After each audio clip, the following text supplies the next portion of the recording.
আমি তোমার জীবনের সত্য কাহিনীর মতো। তবে আমি আজ কবি নই। আমি কারোর কল্পনার মধ্যে থাকি না, কারণ আমাকে নিয়ে ভাবলে মন হবে ভারাক্রান্ত। আমি মৃত্যু, যেটা পৃথিবীর মধ্যে সত্য। তোমার হাসি, তোমার কান্না সব ক্ষণস্থায়ী।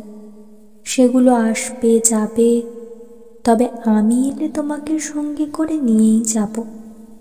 আর তোমার আপনজনের কাছে ফিরিয়ে দেওয়ার ক্ষমতা থাকবে না আমার। আমি মৃত্যু। আমি চাই আমাকে নিয়ে তোমরা উদাসীন হইও না।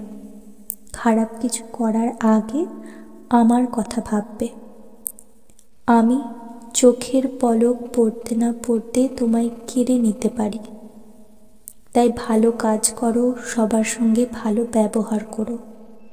আমি আজ সময় দিয়েছি মানে এই না যে কাল তোমার জীবনে আসবো না। আমি তো মৃত্যু। আমাকে তুমি অস্বীকার করতে পারো না।